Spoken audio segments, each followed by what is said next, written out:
Je réfléchis là. Ouais, ça se voit.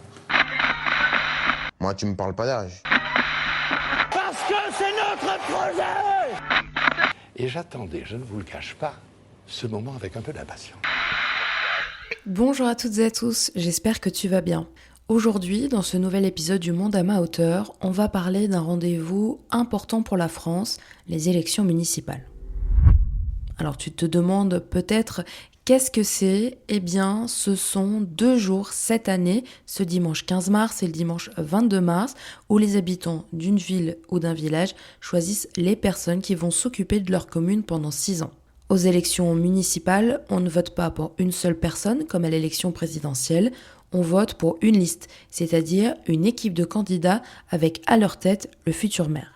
Si dès le premier tour, une liste obtient plus de 50% des voix, c'est-à-dire plus de la moitié des votes, elle gagne tout de suite et il n'y a pas besoin d'un deuxième tour.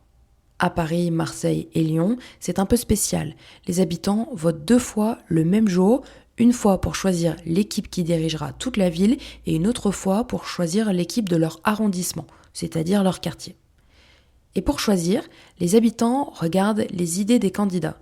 Souvent, ces candidats appartiennent à des partis politiques différents.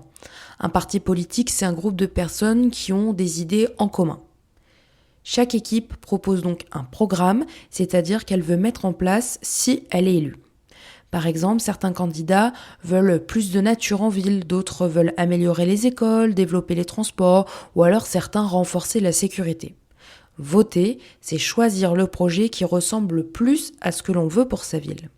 Fun fact, les maires élus en 2026 pourraient peut-être rester en poste 7 ans au lieu de 6, car l'État réfléchit à repousser les prochaines élections municipales à 2033 pour éviter qu'elles tombent la même année que la présidentielle et les législatives en 2032. Maintenant que tu sais ce que représentent les élections municipales, on va voir ensemble le rôle de la mairie. La mairie s'occupe de beaucoup de choses.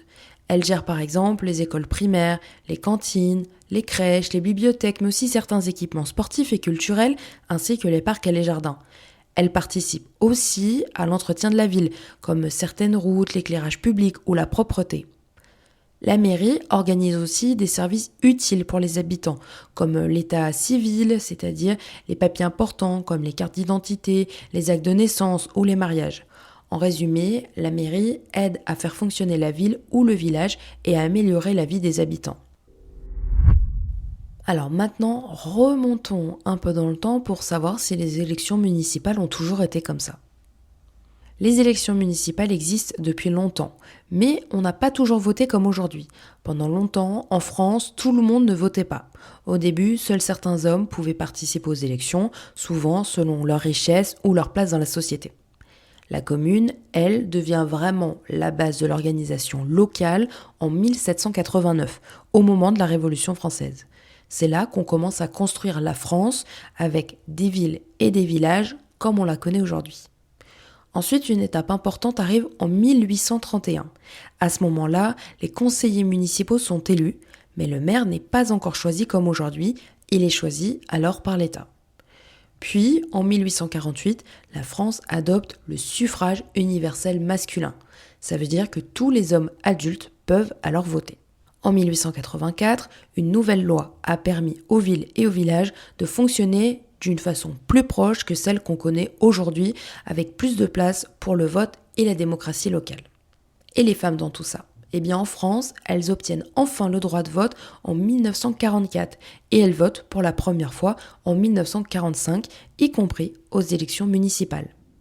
Aujourd'hui, les élections municipales permettent donc à tous les citoyens de plus de 18 ans inscrits sur les listes électorales de choisir directement leurs représentants locaux.